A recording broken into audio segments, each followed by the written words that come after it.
and that has not changed. It's therefore really not correct to state that we are planning a second round of domestic debt exchange program or pension funds. What we are doing is working with them on how they can further help government to reduce the debt servicing and ensure that we maintain sort of the debt sustainability, which was in the MOU agreement. And so those discussions are continuing. So, excuse me. So we can state emphatically there isn't going to be any sort of domestic debt restructuring or a second phase, so that we can debunk the report that we are seeing. In terms of the DDEP, that's correct. You know that we still have cocoa bills to work with, and the domestic dollar bonds that we are still working on, but really debunk any sense that there's a second round of domestic debt exchange program going to happen. Finance Minister Ken Ofori-Atta there. Well, let's hit the phone lines and do an interview. Let's speak to somebody who understands these matters so well, Director of Business Operations at Dalex Finance, also financial analyst, Joe Jackson. Hello, good evening, Joe. Welcome to Eyewitness. How realistic is this May deadline or this May target we are giving ourselves to clinch the deal? Initially, it used to be March, but things didn't work out that way. How realistic is this May deadline we're giving ourselves? Well, hello, good evening, Selorm. Good evening to all your listeners. I suppose the May deadline is a lot more realistic than the March deadline was. And in that sense, May deadline seems to be a lot easier to attain than the March deadline. At least with the May deadline, some of the significant things we have to do on that checklist in order to attain debt sustainability have been checked off, and we are in negotiation with our foreign debt holders. As the Minister of Finance has indicated, there are still some issues to be. There's going to be a program for cocoa bills. There is an ongoing discussion with independent power providers, and there will be other discussions with dollar-denominated local bonds. Whatever it is, this program is not fully over yet, but at least May is a far more realistic deadline than the March ever was. I see. So how long do you anticipate that these negotiations with the external creditors will take? Of course, in the case of the DDEP, we saw a back and forth. I mean, initial deadlines were extended, etc. How long do you anticipate that these negotiations with our external creditors will take? Well, the good thing is that I believe that the government has learned from its experience with the domestic debt exchange program. The advisors are in place. The debtor groupings, the creditor groupings are also in place, and they are all at the same table talking. In that sense, we are hopeful that in the next few weeks, there will be some agreement good enough to take to the IMF board. So we are hopeful. I see. So hope really is what we have, and we must keep being hopeful. But how much of this process depends on us, Ghanaians, and how much of it also depends on what the external creditors themselves will do? And do you glean that there's a certain willingness on the part of those external creditors to help Ghana, get the IMF deal? Well, two things. Do they want to help us? Yes. Are they prepared to cut off their noses to spite their faces? No. Of course, they will all express profusely support for Ghana through this process of trying to get a better handle on our economy and our debt. But yet at the same time, you are asking them to give up money. You are asking them to take a haircut for loans we have taken and promised to pay. Loans for which we may not necessarily be able to show what we did with. We are asking to take a haircut, and we are asking what Ghanaians, as Ghanaians, we must accept that they will ask us to take some of the punishment. I see. Whatever it is, Ghanaians will take the punishment. Whatever it is, these guys will ask for their pound of flesh. So what? Anybody who thinks it's going to be as easy as walk into a negotiation, tell them that take a 50% haircut, 48% haircut, and then they kiss and make up, it's not going to happen. I see. So I'm wondering where we draw the balance now, because yes, do they want to help us? You say yes, but are they ready to cut their noses to spite their faces? No. I'm just wondering where the balance will be, and if this will not drag too much beyond what we expect. Well, it will not drag to the extent that they don't want to collapse Ghana. But you've got to remember that some of these multilateral, bilateral, and other credit, it is taxpayers' money. It is other people's money. They can't just seem to go and throw it away like that. I see. So is this still a fast-track IMF program we are on? Because as we are made to believe, and indeed, as the SLA showed, we got to the SLA level quite quickly. You know, is this still a fast track now that we're expecting to get a deal somewhere in May? Will you say this is still a fast track? It is definitely fast track. Other comparable programs in other countries have taken far longer and have been far more turbulent than this so far. It is fast track. If we get it in May, let everyone be clear. Our creditors have been kind to us.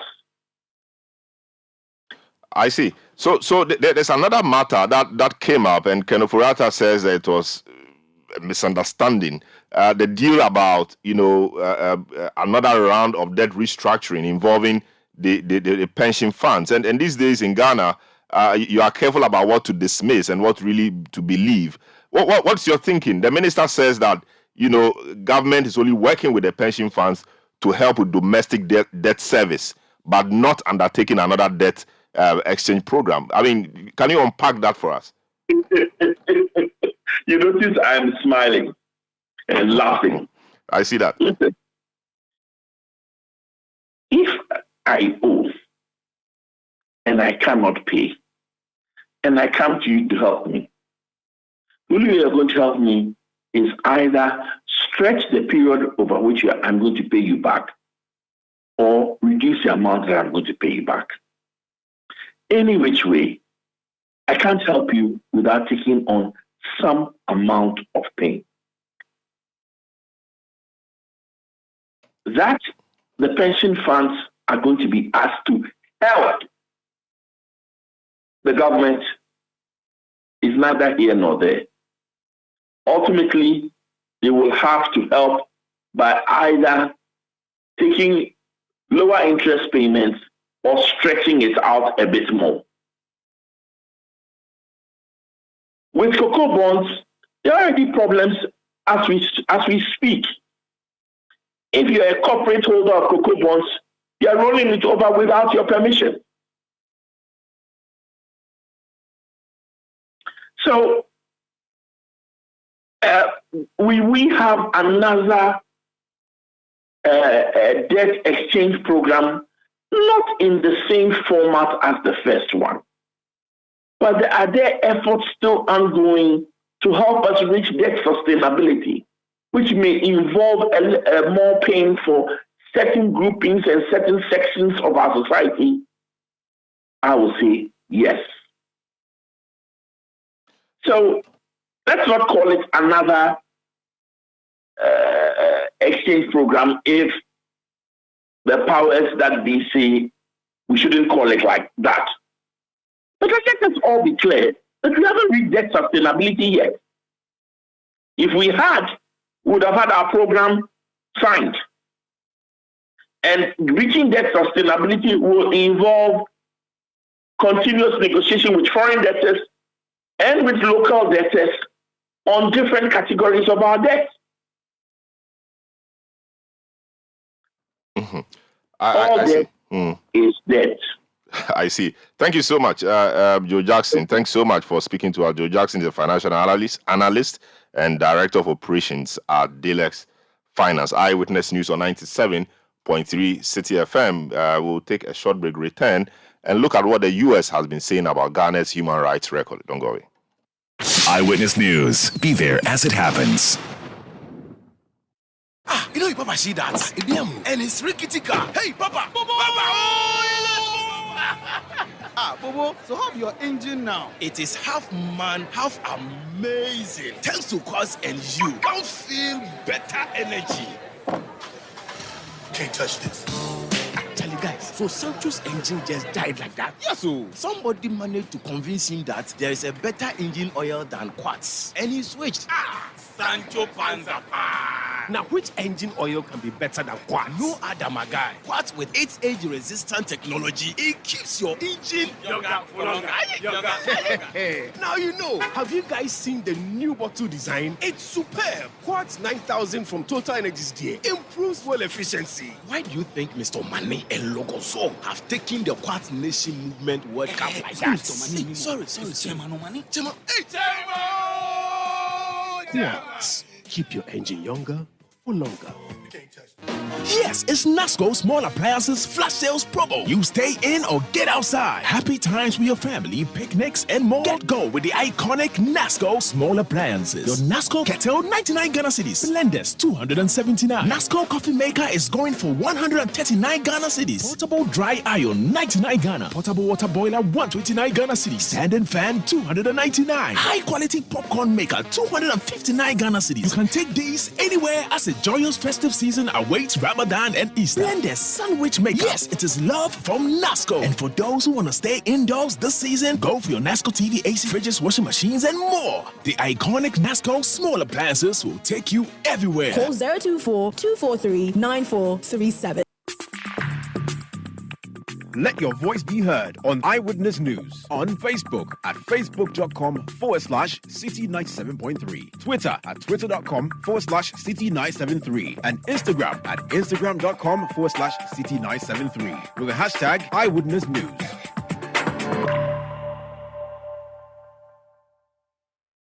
Eyewitness News on 97.3 Citi FM. We're coming to you live from our studios here at number 11, Dr. Martin Loop in Adabraka in Accra. You're encouraged to send us your comments via our WhatsApp line 0549986996. A few of your messages that have come through. Prince Henry in Kofridia says the IMF deal has been delayed because we have a dishonest minister, you say. And that Ken Ofrata told the whole world that Ghana is a proud nation and will not go to the IMF. Same Ken is now begging the IMF. You say. Holy in Boga says, Selorm, this is so. Is that how previous managers of the Ghanaian economy struggled before securing the 17 IMF bailouts? Well, it's a question you're asking, Monica Cons. But of course, we understand this is still fast track. Like the previous guest just said, it's still fast track because some countries have taken years to get to where we are in terms of securing a deal with the IMF. Monica Cons in Navrongo says, Ghanaians are tired of this kettle calling pot black type of politics. As they see both of them wearing same shoe.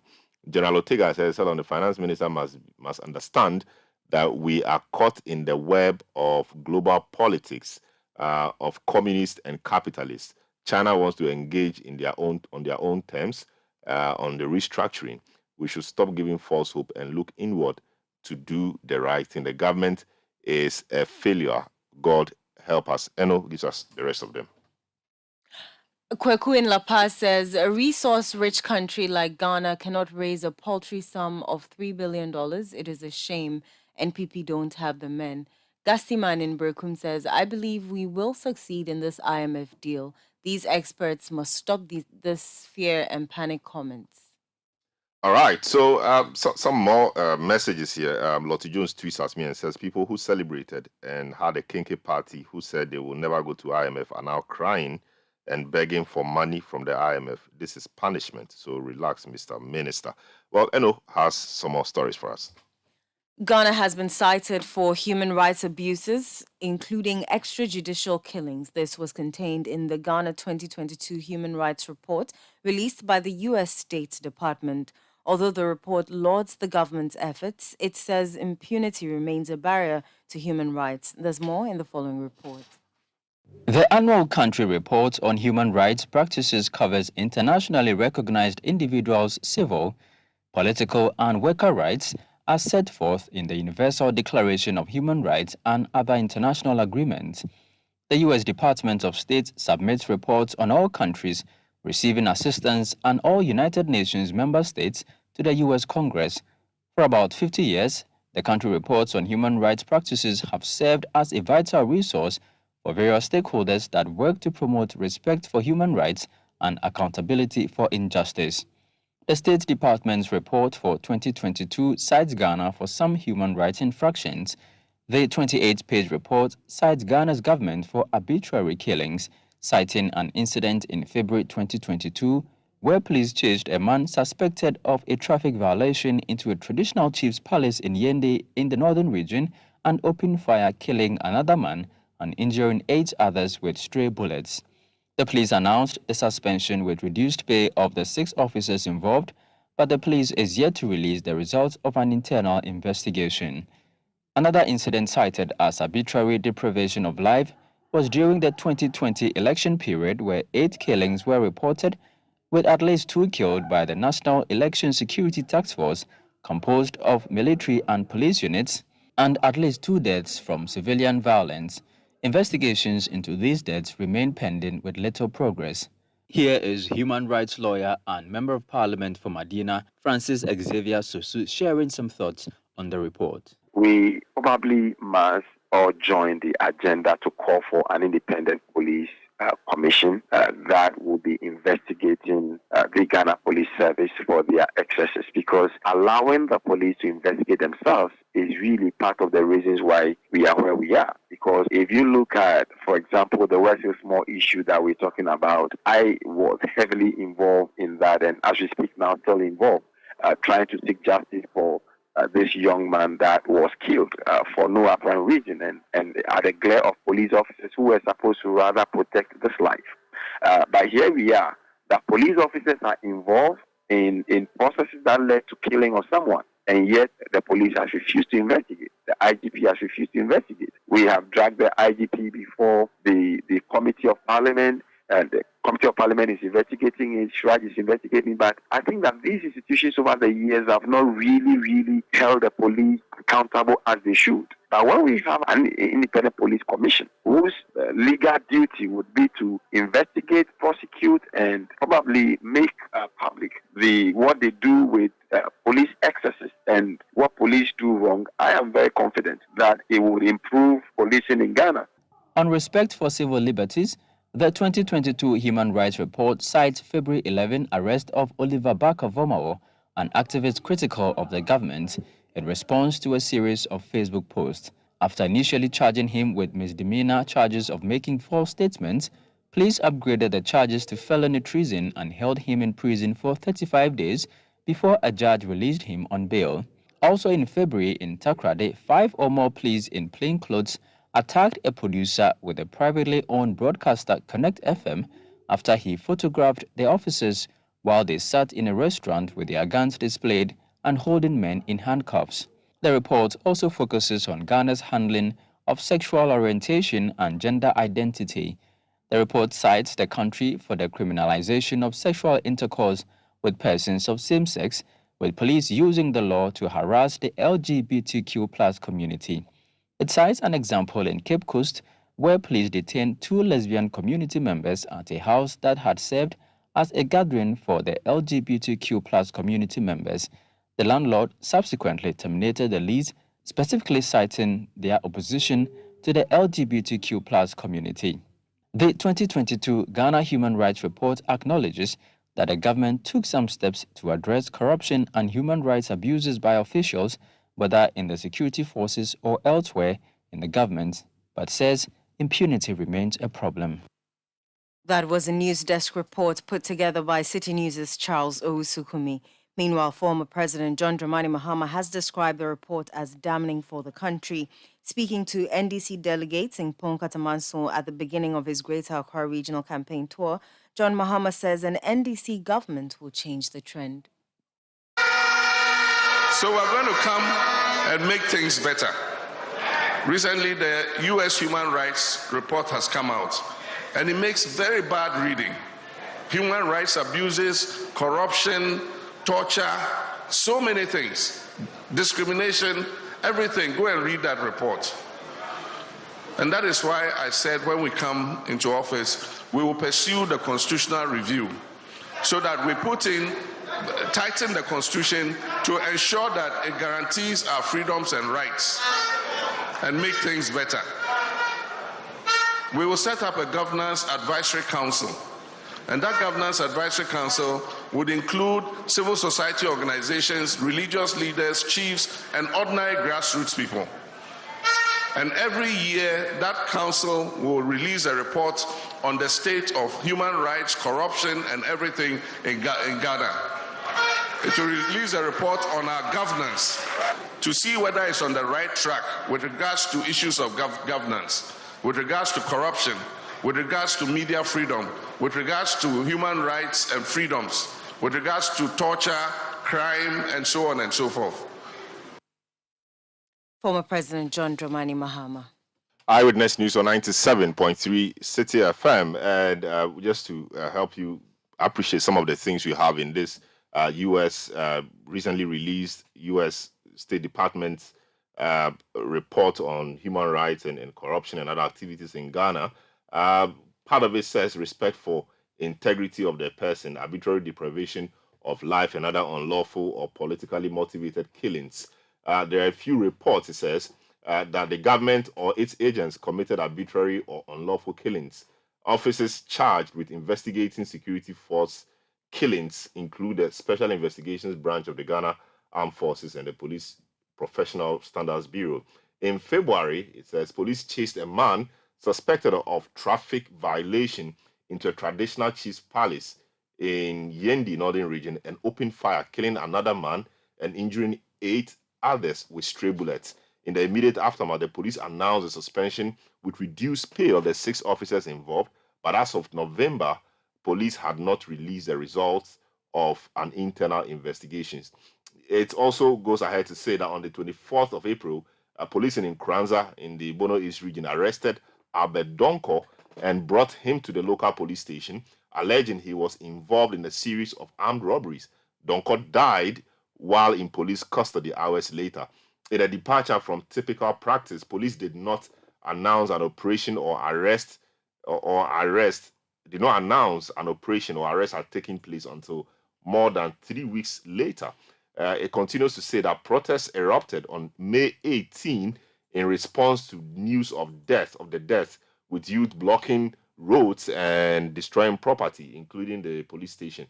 Police fired live ammunition into the crowd, killing a protester.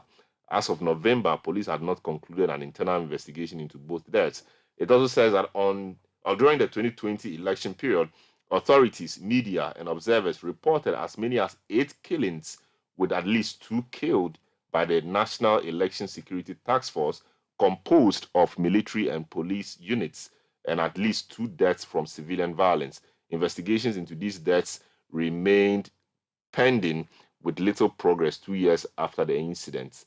It says that there were no reports of disappearances by or on behalf of government authorities. Part of the report that deals with torture and other cruel, inhuman or degrading treatment or punishment and other related abuses says, whilst the Constitution and law prohibit such practices, there were credible reports police beat and otherwise abused detained suspects and other citizens. Victims were often reluctant to file formal complaints.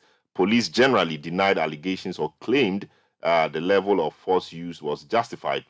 Continues to say that impunity remained a significant problem in the Ghana Police Service, particularly regarding corruption and bribery. The investigation and complaints processes did not effectively address reports of abuses and bribery. Results of internal police investigations were almost never publicly released. It says that corruption, brutality, uneven training, lack of oversight, and an overburdened judicial system contributed to police impunity. Police often failed, it says, to respond to reports of crimes. In many instances, the report says police did not respond to complaints unless members of the public paid for police transportation and other operating expenses. The Office of the Inspector General of Police and the Police Professional Standards Board investigated claims of excessive force by police force members. Prison, another part which deals with prison and detention center conditions, says that prison conditions were generally harsh due to overcrowding, inadequate sanitary conditions, lack of medical care, physical abuse, and substandard inadequate food. Abusive fiscal conditions. That portion of the report says that in September, the Ghana Prison Service reported prison overcrowding stood at 150% of capacity, an increase of 15% from 2021. It says that overcrowding at medium security prisons was considerably higher than lower security camp prisons. The Ghana Prison Service held women separately from men, it says. And although authorities, according to the report, sought to hold juveniles separately from adults, there were reports detainees younger than age 18 were held with adults, and authorities held pretrial detainees in the same facilities as convicts, but generally in separate cells, although due to overcrowding in convict blocks, in Sawam prison held some convicts in blocks designated for pre-trial detainees. Well, let's do some more interviews. Now, you heard John Mahama, the former president, and now still running to be flag bearer of the NDC on his campaign tour, make a number of comments in respect of this particular report, and also made some general comments on the economy and what he thinks of the present government. His aide, Felix Ofosukwati, joins us on the line to throw or shed some light on what some of the things the former president has been saying on his rounds. Hello, good evening, sir. Welcome to Eyewitness News. Can you confirm to us where the former president is, where he's moved his campaign trail to as we speak? Hello, Felix. Well, I think I lost Felix. This Eyewitness News, we'll try to get him back on the line. Eyewitness News on 97.3 Citi FM. We're coming to you live from our studios at number 11, Dr. Martin Loop in Adabraka in Accra. We are live across the country on a number of our affiliates. In the Western region, we are on Premier FM, Beach FM, and Sky Power FM. Bono region, we are on Greener FM and Hammers Radio. Ashanti region, we are on Alpha Radio and Orange FM. In the Volta region, we are on Adonoo FM, and then Global 105.1 FM. We're on Diamond FM in Tamale, Westlink FM in Laura, Source FM in Boku, and Scap FM in Nakban Duri. Daniel Anani Edo in Accra says that sitting on gold but begging for loans, Ghana beyond aid indeed. Is the presidential chair still assigned a V8? You ask. Is the president still appointing ministers to the overbloated government? That is a question that Anani wants answers to. Eno gives us some more stories. The Northern Electricity Distribution Company is appealing to its consumers to cooperate with its officers who would be embarking on a revenue mobilization exercise starting Tuesday, April 18. NEDCO indicates that the operation has become necessary as consumers owe the institution over 1 billion cedis as of January this year. The exercise is expected to target state-owned enterprises, ministries, metropolitan, municipal, and district assemblies, and others. Speaking to Citi News, the corporate communications manager of NEDCO, Maxwell Kutuka, said consumers who engage in altercations with their officers would be dealt with. This exercise is not aimed at antagonizing anybody for any reason. It's purely, ultimately aimed at serving the customer better. Because without the money, we cannot get more money to go and buy more power to make available. We cannot also buy basic logistics and do the work the same people expect us to do. So So it's essentially aimed at serving them better. So nobody should antagonize us. There is no need to fight us. There's no need to obstruct us.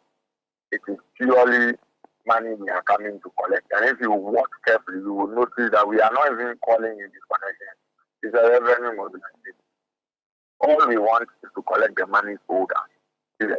If you pay, we won't even have to get to the level of or the point where we have to disconnect. However, it is good to plan ahead and, as they say, trust in God but lock your door. So just as we want to trust that our customers will be very law-abiding and cooperative, just in case there may be one or two who may want to do otherwise, we are coming along with security. There is adequate security provision for all the teams. And so they will be there not to harass or intimidate anybody. No, they are just there to ensure that we are all, both the supplier and the customer, are law-abiding. Maxwell Kozuka is the Corporate Communications Manager of the Northern Electricity Distribution Company.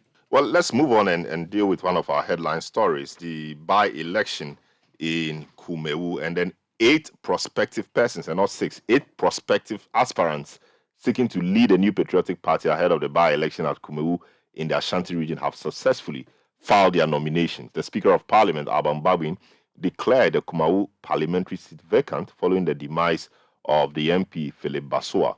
The party has officially closed the filing of nominations as part of its preparations for the upcoming by-election.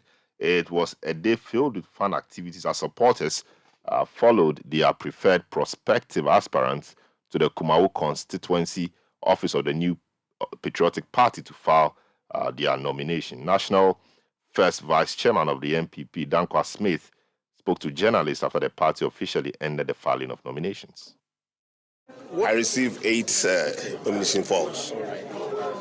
Where do we go from here? What's the process? After today, on Sunday, we are going to vet them. After vetting, then they go for the elections.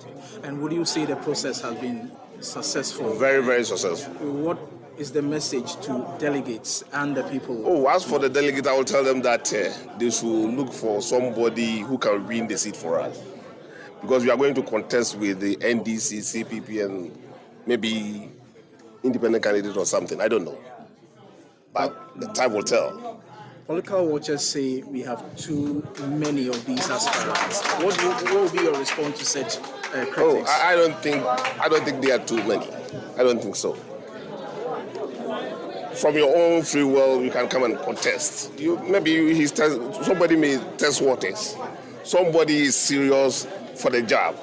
So we have to give them the chance for them to contest. So you had the first national vice chair of the MPP, Dankwa Smith. Well, let's hit the phone lines and get some update from our correspondent, Ashanti Regional Correspondent Hafiz Tijani. Quite a number of activities have been ongoing in that part of the country. Hello, Hafiz. Welcome to the program. We understand that, of course, 8 prospective aspirants are seeking to lead the MPP. The NDC is done with its internal processes and they've produced a candidate. We also hear that there is an independent candidate who appears to be making inroads in the campaign. What can you tell us about this? Well, so this independent candidate was a member of the MPP. So following some issues he was not satisfied about, he defected and chose to become an independent candidate. And in the previous election, that was in 2020, he made some inroads, like he said. In the elections, he was able to garner some votes, though he did not win. He tried to resort to the court, but later he rescinded that decision and then just allowed everything to move on. But now he is also taking advantage of the upcoming by-election and he's intensifying his campaign across the 25 electoral areas within the constituency to get the constituents to vote for him as a replacement for the member of parliament. And he is so hopeful and confident of winning this seat now that it has come as vacant, and that he believes that the people voted for him massively in the 2020 election, and he is taking this advantage and this opportunity to campaign massively to get more votes to be able to become the member of parliament for this area in the by-election. So with the process of the MPP, 8 of them, like you mentioned, are contesting the candidature for the by-election, and all of them have successfully filed their nominations. The by-election is topical when you come to Kumawu. That is what everyone is discussing here, and the party is preparing. A while ago, the delegation, bigwigs of the MPP, talk of the speaker, the leader of the majority side in parliament, Osaiti Mensah Bonsu, and also member of parliament for the Swami constituency, the general secretary of the MPP, Justin Kodia, the national organizer, Nana Boache, and a host of other bigwigs of the MPP were in the constituency. You know, this week the road minister was also here, though he stated that he was not here to comment on major roads within the constituency because of the by-election. But that also is topical in the constituency when you come here, because the work on these roads has started already after the minister left here. So the MPP bigwigs were also in the constituency today to meet with polling station executives and also delegates ahead of the by-election. The MPP is confident of retaining the seat since it's the Kumawu seat or the Kumawu constituency is a stronghold for the MPP, and it's a dependable constituency of the for the New Patriotic Party. So the party is saying that it is going to work out very well to retain this seat.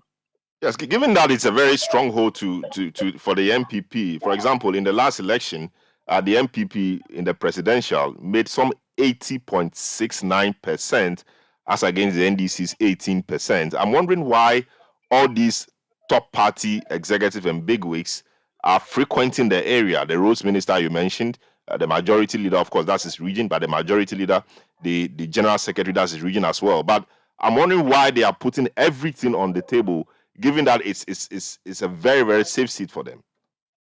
Well, for people who are watching close, they say that there's been some apathy in the constituency. Like we mentioned the roads, Kumawu, looking at the Efijasi to Kumawu major road, it has been a major concern for road users and inhabitants here. It's a major road that links Kumawu to other parts of the Ashanti region. So you use Efijasi to Kumawu, from Kumawu to Drobonso to other areas. So you can use the Kumawu area from Efijasi, you go to Edra, you go to Mampong, you go to Nsuta. So people who are watching so closely see that there's an apathy in the constituency. Although the people have been loyal to the party, they feel that they somewhat they have been neglected in terms of developmental projects, especially the road infrastructure within the area. And the road aspect is not just a concern, but a threat to life, because a number of road crashes have occurred, which have been blamed on the poor nature of the road. Robbers have also taken advantage of the nature of the road to attack commuters who use the road, especially at night. So it has been a very worrisome issue when it comes to the road, and there's been a number of agitations by the inhabitants here to get authorities to fix the road. So that is why people who believe the MPP is putting all these efforts to get the people to vote for the MPP because of the apathy that has sunk in.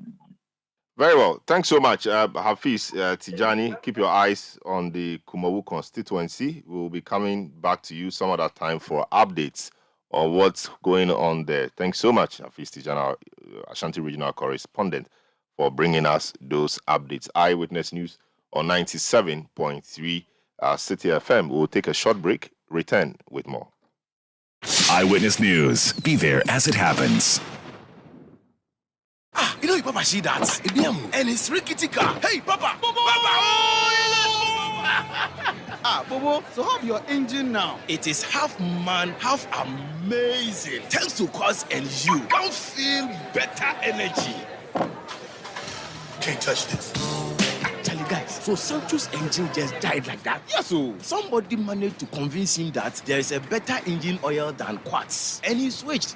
Sancho Panzapa. Now, which engine oil can be better than Quartz? No other, my guy. Quartz with its age-resistant technology, it keeps your engine younger for longer. Now you know. Have you guys seen the new bottle design? It's superb. Quartz 9000 from Total Energies DA improves fuel efficiency. Why do you think Mr. Mane and Logoso have taken the Quartz Nation movement World Cup like that? Sorry. Quartz. Keep your engine younger for longer. Let your voice be heard on Eyewitness News on Facebook at facebook.com/Citi97.3, Twitter at twitter.com/Citi973, and Instagram at instagram.com/Citi973 with the hashtag Eyewitness News. Yeah, welcome back. Let's do some more stories. Teachers under the Technical Vocational Education and Training are expected to write their first licensure examination by close of year. This, according to the TVET service, is to improve the capacity of potential teachers under the program. The teacher licensure examination was introduced in 2018 to ensure that prospective teachers after graduating from teacher training colleges were fit for purpose. Director General of TVET, Mausi Nudeko Awiti, has been explaining the modalities for the exams. We have many of our teachers coming from maybe Legon, Trek, and without doing education. And so having them write the exams to be licensed is equally very important. We are considering having two different exams, one by the Teacher Council and then one by the Commission, CTVET. CTVET will see to the technical side where they would conduct the exams for the teachers who are teaching in the various trade areas, and then NTC will see to the teachers who are teaching the core subjects and the core subjects. So when are you looking at rolling this out? We are in that discussion, and we are very hopeful that this year we would have finalized everything, and the first one would be rolled out. We have some of our teachers who have written the exams and have been licensed. Those who were GS, from the former GS schools, they all wrote and were licensed. But many of the teachers who are the former agencies that were not under Ministry of Education, majority of them have not written. And they are also very eager to also get licensed.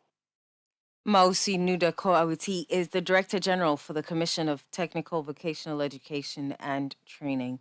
Away from that, the Member of Parliament for North Tong, Samuel Okujeto-Ablakwa, has indicated that he has furnished the Commission on Human Rights and Administrative Justice with additional documents to aid in the investigations of petition against Reverend Kusi Boateng, Secretary to the Board of Trustees for the National Cathedral.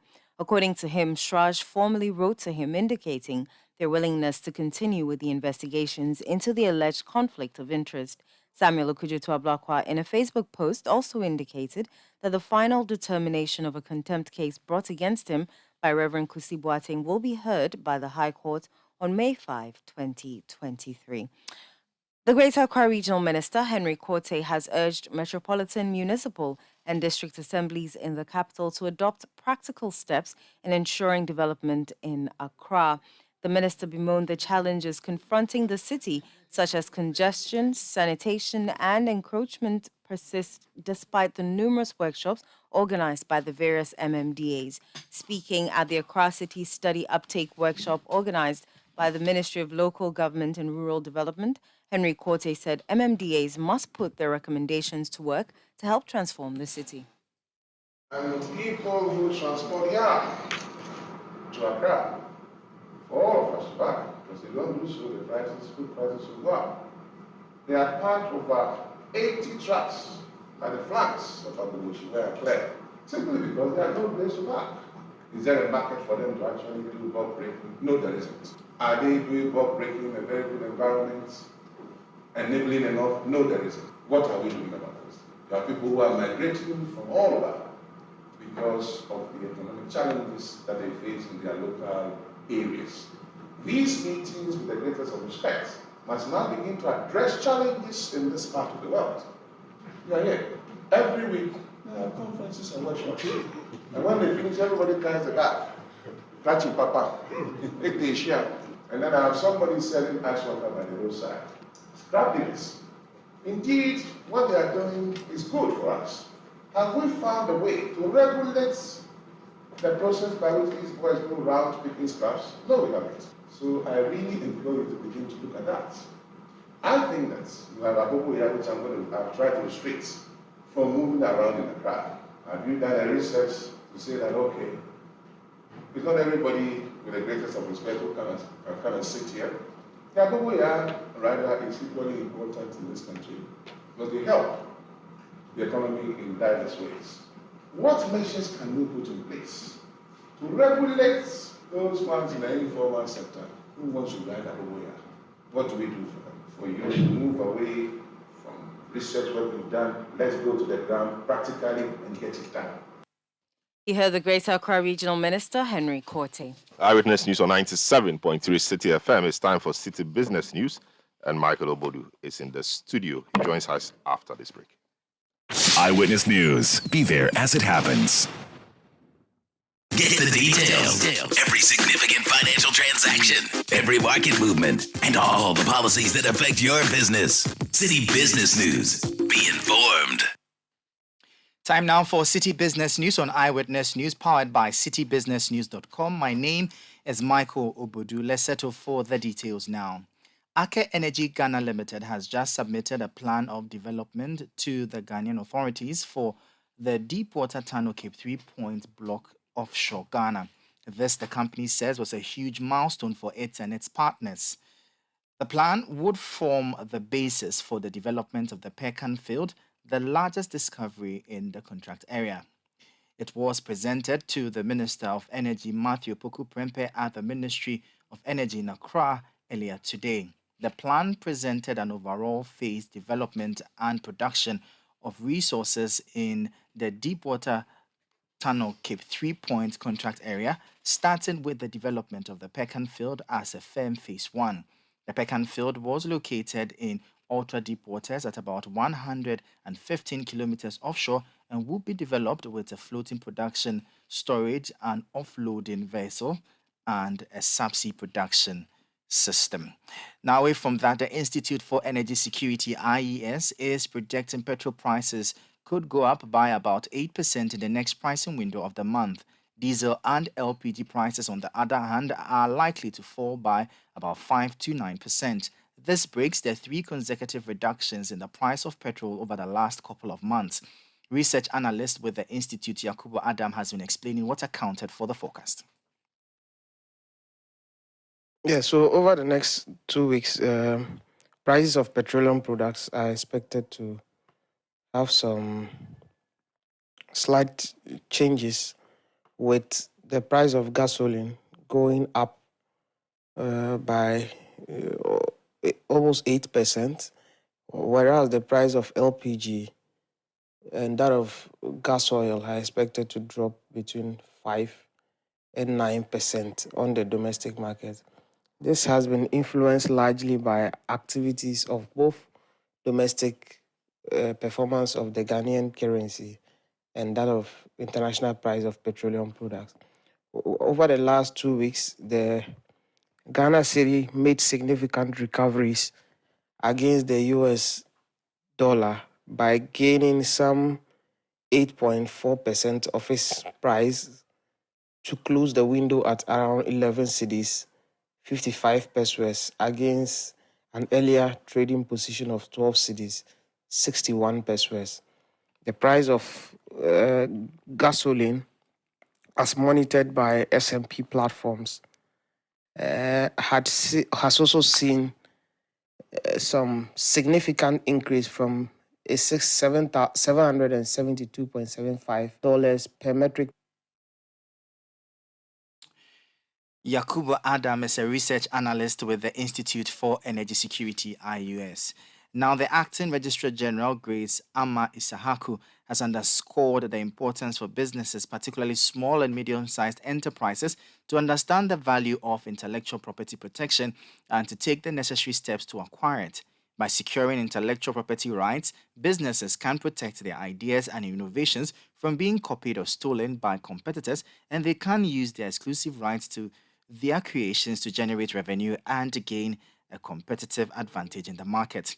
Her comments come on the back of the celebration of 2023 World Intellectual Property Day with the theme Women and IP Accelerating Innovation and Creativity.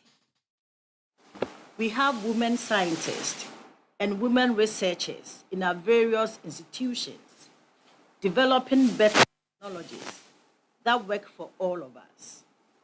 Women are also establishing thriving businesses.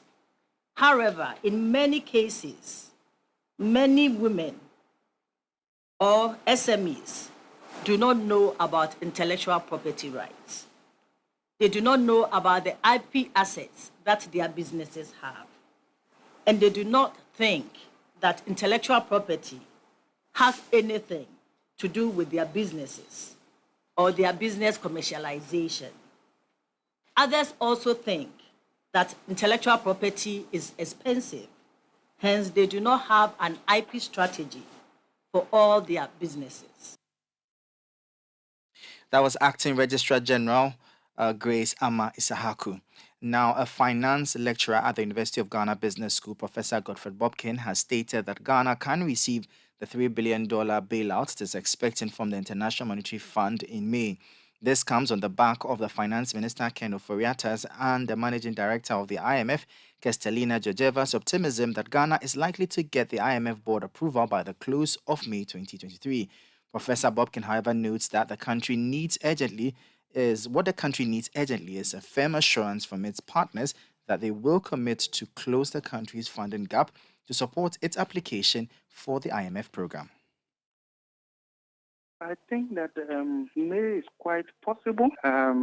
This week has been tagged as the make or break week for Ghana because from the IMF World Bank spring meeting, all the partners will be gathered over there. And therefore, one of the highly anticipated things was how to fast-track debt restructuring of vulnerable countries, low-income developing countries, including Ghana.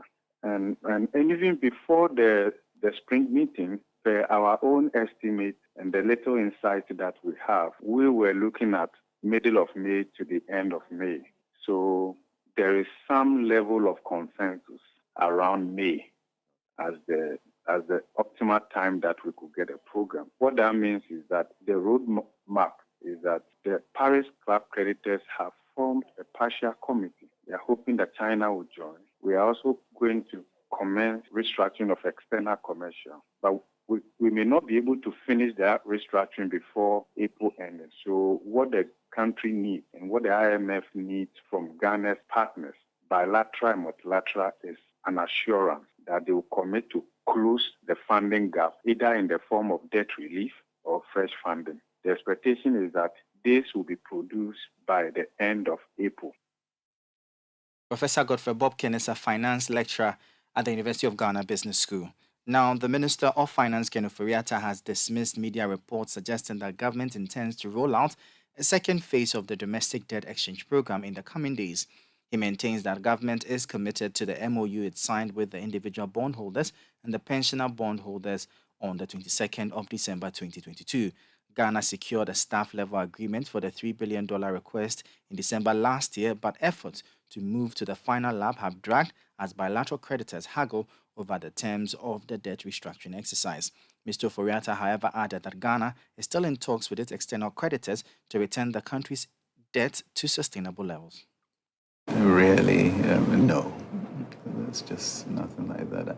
I think maybe it was a misunderstanding, but if you look at it in line with the 22nd December memorandum of understanding that we had, that we signed with organized labor associations, governments, pension funds were exempted, as you know, and that has not changed. It's therefore really not correct to say that we are planning a second round of domestic debt exchange program or pension funds.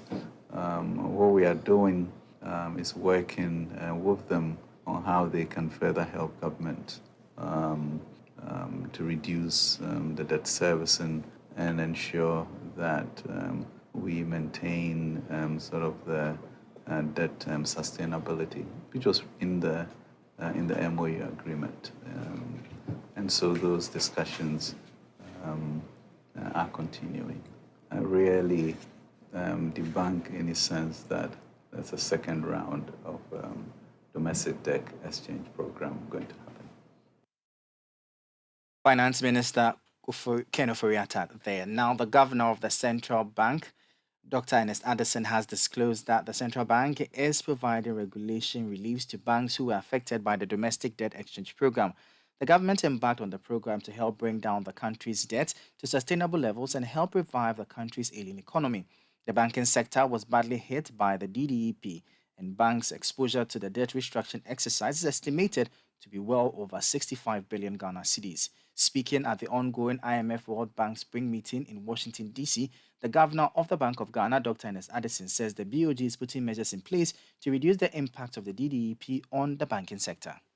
There's been some concern on the impact of the debt on the banking sector, which was generally very sound, liquid, and profitable prior to the debt exchange. Naturally, the challenging operating environment in 2022 has led to an impact on their books. The preliminary assessments made shows that there was some significant losses on account of the impairment of the bank's holdings of Government of Ghana. The central bank has given some regulatory relief, which we believe would minimize the impact of these impairments. And then on the external side, we saw a very sharp decline in international reserves. In 2022, we lost nearly $3.5 billion US, reflecting the loss of access to markets that year. Then in September, we saw a very large depreciation of the currency by nearly 20%. That also seems to have stabilized in the last few months. The currency has become more stable. And the level of reserve loss has also sort of stabilized. And we are beginning to see some stability in the foreign exchange market. Things are looking relatively stable. Dr. Ernest Addison also stated that the current drop in the country's inflation rate is evidence that the government is working to bring the country's economy back on track. We saw it rising from 9.7% in August 2021 to 2022. We saw it at 33.9%. These significant jumps in inflation reflected the circumstances that we had found ourselves in 2022, particularly the impact of the Russian-Ukraine war and the downgrades to the Ghanaian economy. Fortunately, the central bank has been very focused on bringing inflation down. We have continued to tighten monetary policy, raising the policy rate from 14.5% all the way to 29.5% at the last meeting of the Monetary Policy Committee. And we are beginning to see the results of that. Inflation seems to have peaked. We have seen 3 successive months of drops in the headline inflation from 54% at the end of last year. The latest numbers came in at 45%. And the data also suggests that most of this is coming from more stable non-food prices, in a sense benefiting largely from the monetary policy tightness and the stable exchange rates. Governor of the Central Bank, Dr. Ernest Addison, speaking there. That's all for City Business News on Eyewitness News. It was powered by your most comprehensive business website, citybusinessnews.com. My name is Michael Obodu. Thank you for listening. As always, please stay safe. Up next is Point Blank. Let your voice be heard on Eyewitness News on Facebook at facebook.com/City97.3, Twitter at twitter.com/City973, and Instagram at instagram.com/City973 with the hashtag Eyewitness News.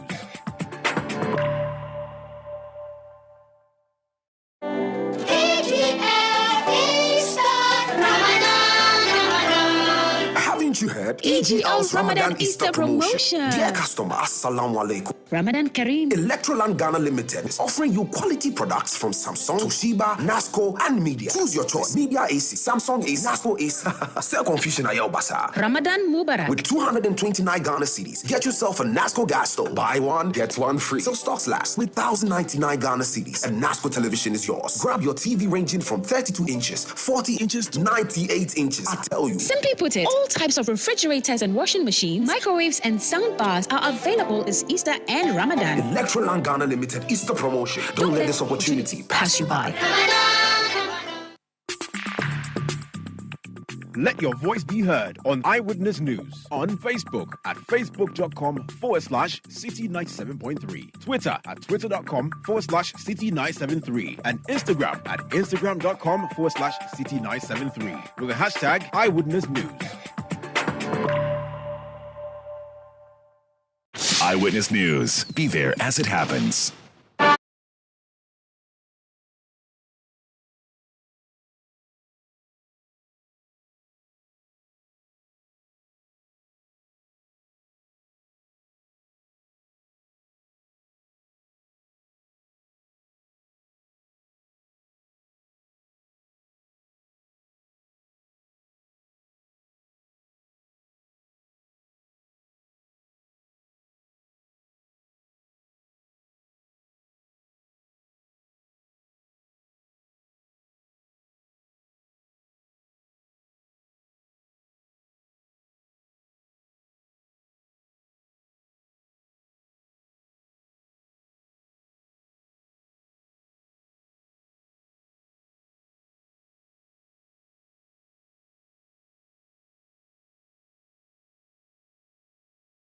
We bring you a playback of portions of a presentation made by the Finance Minister, Ken Oforiatta, to Ghana's creditors at the ongoing IMF World Bank Spring meetings in Washington, D.C.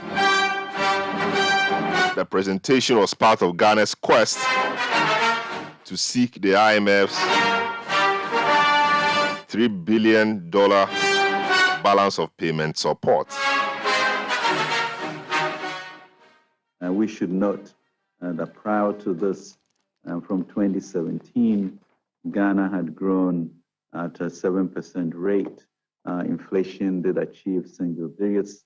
At some point, the deficit was kept below 5%, and we had a relatively stable currency.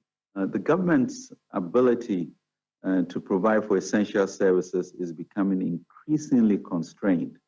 On top of that, debt has become unsustainable, as confirmed in our latest internal debt sustainability analysis. The current conditions left us with no other choice than to impose on December 19th, 2022, a comprehensive suspension of payments on our external public debts to preserve reserves and help support macroeconomic stability in the process of restoring debt sustainability.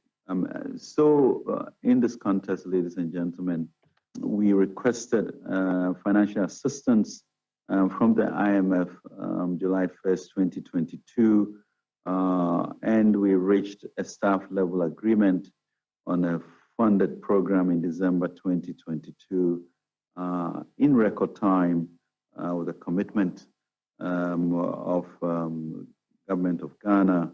And I want to also at this point thank the IMF team and the IMF management for the excellent cooperation we've enjoyed and their remarkable efforts to ensure a fast-track process for our discussions, which has enabled significant progress so far in restoring our fiscal and economic situation, bringing a lot more calm to our market.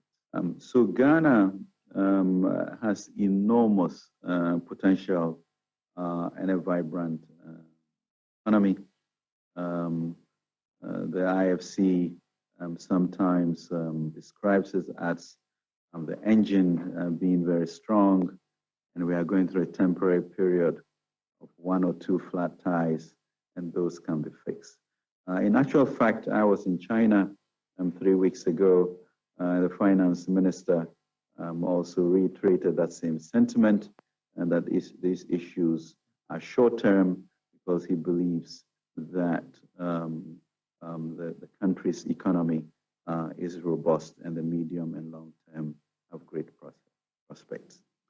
The program of the IMF that we are having aims at putting our country back on the high growth track of the previous decade, and I'm confident we can reach this goal quickly. The staff level agreement relies on a comprehensive reform agenda aimed at restoring debt sustainability and fostering economic growth through ambitious structural reforms while protecting the most vulnerable segments of our population. Let me be very clear on this matter. The government of Ghana is fully committed to implementing the program as per the staff level agreement in all its components and as soon as possible.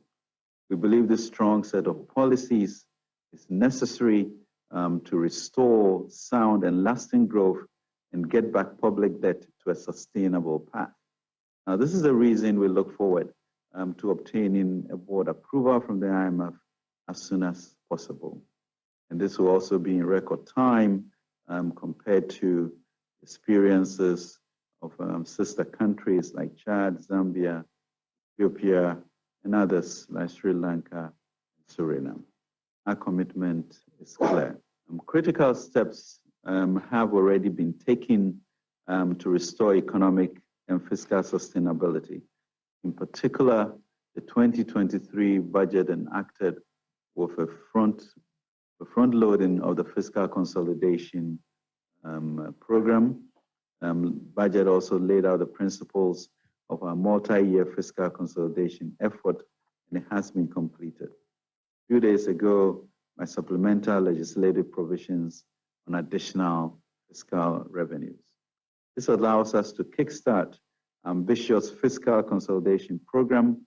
This program will enhance our domestic revenue mobilization as evidenced by the increase in VAT rates by 2.5 percentage points.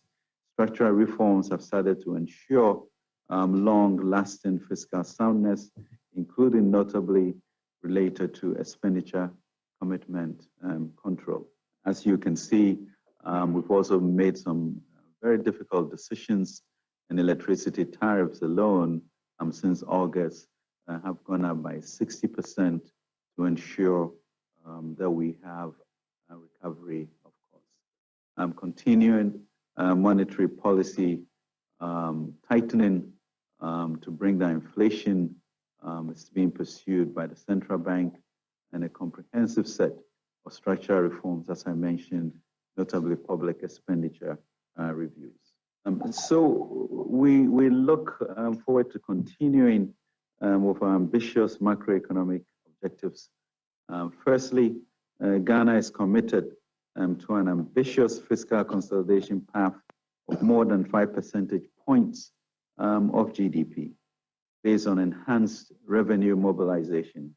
We will aim at reaching 1.5% of GDP primary surplus over the medium term and increase domestic revenues to 18.5% of GDP. Secondly, Ghana, we are committed to ensuring price stability with inflation target below 8% over the medium term in line with Bank of Ghana's inflation target rate.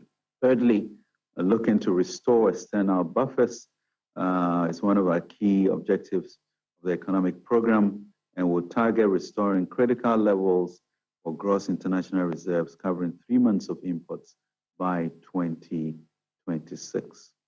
Finally, we will aim at restoring competitiveness with the objective of having exports over 37% of GDP. We continue to be confident that Ghana offers open society lots of optimism into the future and opportunities for private sector growth. Now, in addition, in February 2023, we successfully completed the first pillar of the domestic debt exchange program.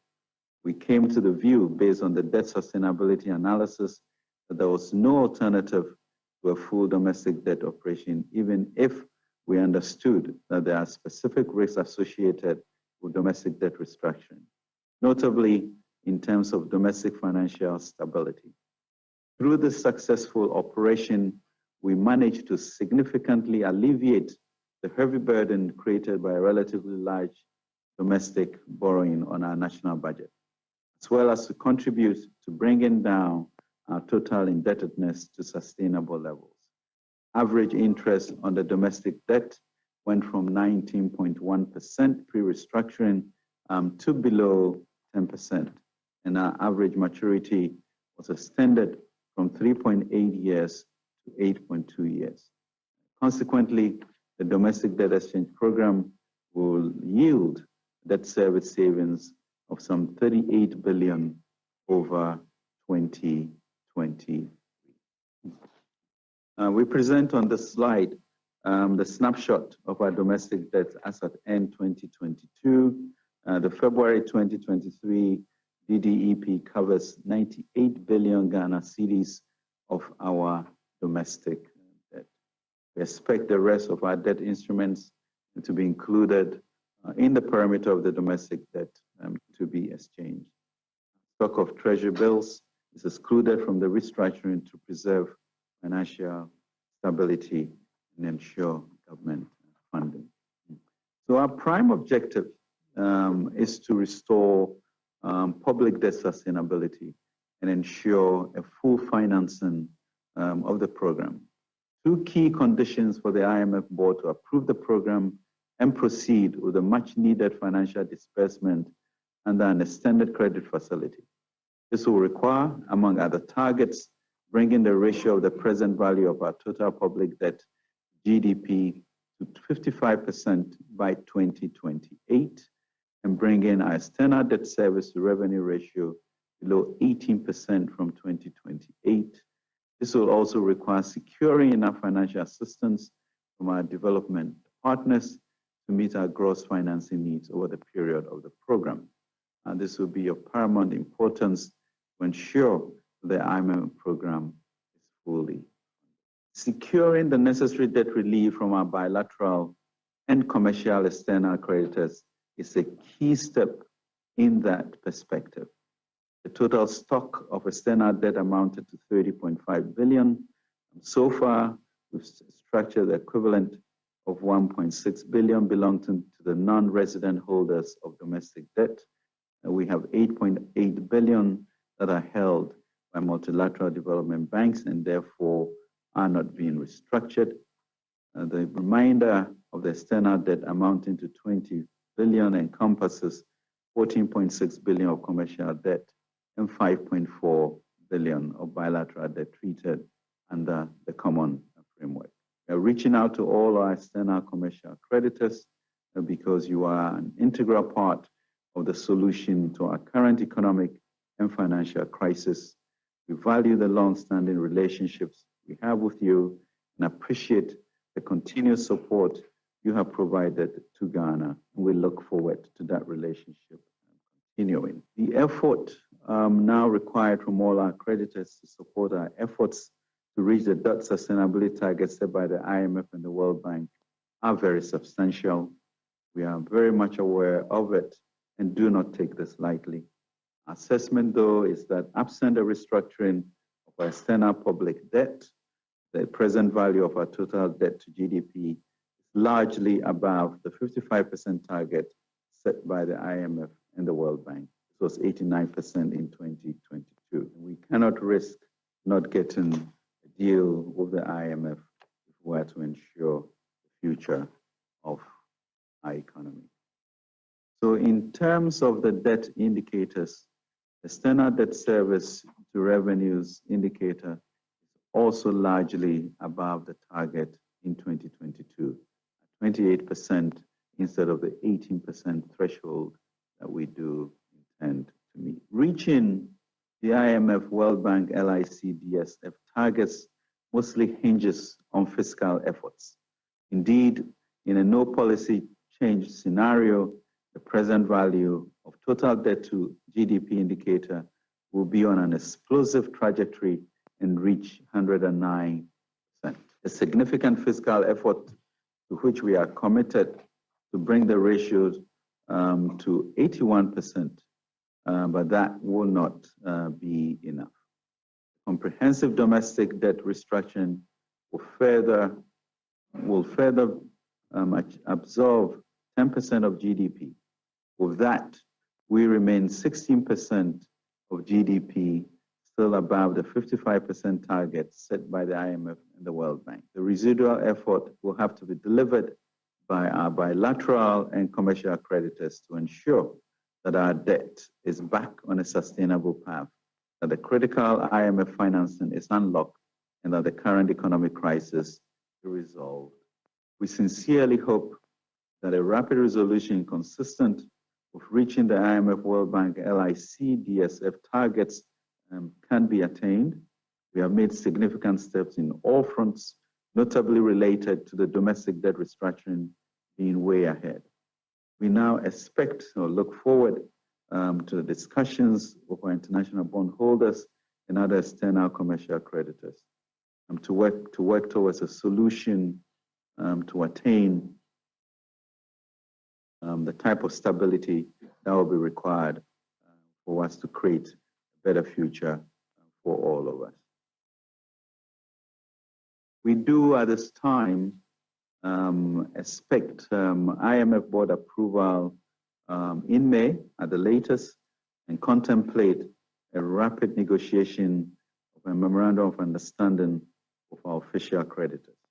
We hope that we could reach an agreement in principle with you, our Eurobond holders, quickly as well, and stand at your entire disposal to move as quickly and cooperatively as possible. We understand that this is a challenging time for all of us, and it is not an easy task for you to commit to offer our financial support to Ghana. Please be assured we are fully committed to working with you and your advisors to find a solution that is balanced and equitable for all parties involved. There will be sacrifices all around. There will be burden sharing all around. This is a rare moment that we can cooperate, an interesting moment where Ramadan, Passover, and Easter are together. We seek your support for this period of peace and a good future. Thank you very much indeed. The Ministry of Finance and the Bank of Ghana technical teams, our financial and legal advisors, Lazard and Hogan Lovells, will be at your disposal to provide support towards a fast-track treatment of our discussions, requests, and the way ahead. These are challenging times for Ghana, challenging times for the world. But with your help, we'll quickly regain our position at the forefront of fast-rising African economies. I think really the inflation numbers and the sense of stability is a momentum that is picking up. I think when the government, we made the trip to China and had good conversations with the Chinese, was positive for the environment. Parliament also, before Parliament rose, was able to pass the revenue measures. So it brought really a sense of stability into the environment, and there's a lot more confidence in how citizens are projecting into the future. So this has also given a great space for the discussions with the various other key stakeholders within the issue of the domestic debt restructuring, and we are confident that we'll come to agreements with them so that we'll have much further debt relief going forward. There's an issue, Thomas, you mentioned of the IPPs. The stock of IPP arrears stand at about 1.6 billion US dollars as at the end of 2022.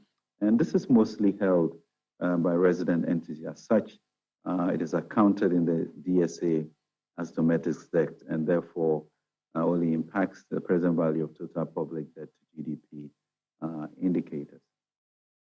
However, since it is denominated in dollars, clearing these arrears would have an effect on the foreign exchange availability.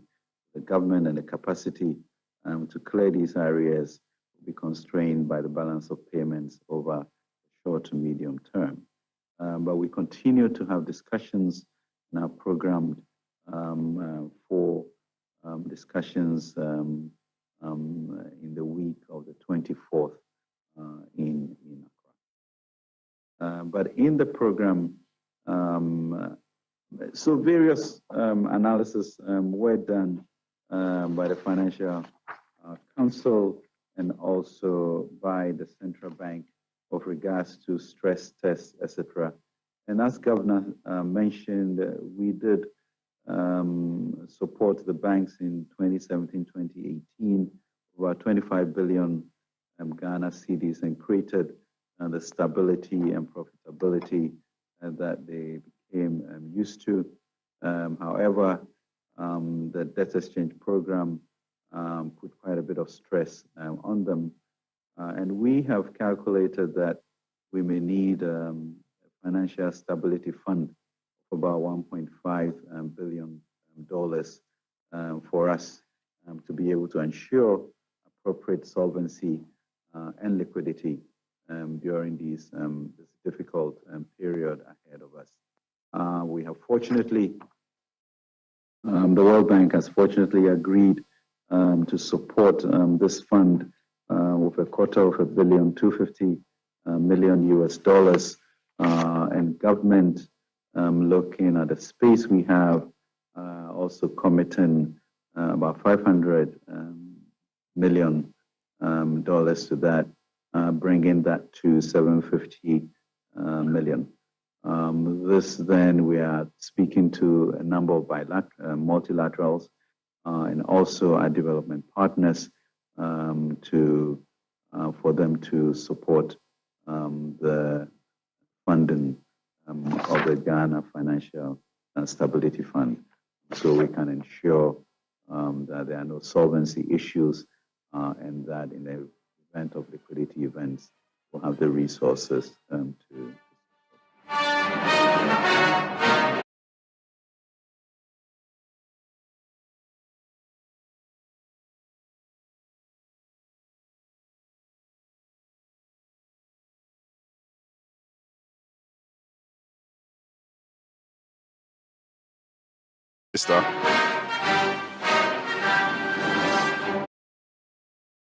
A presentation and speaking to a number of people.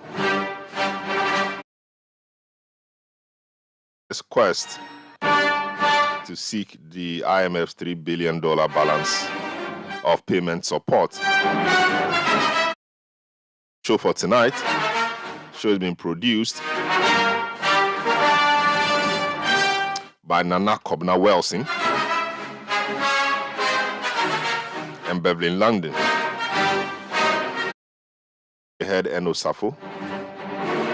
Production assistance has been given by Daniel Squashi. My name is Selorm Adonoo. Make a date with me tomorrow at 9 a.m. for the big issue, where we bring you analysis of all the big stories for the week. That's at 9 a.m. or 97.3 Citi FM. This is Sports Panorama. Have a good evening.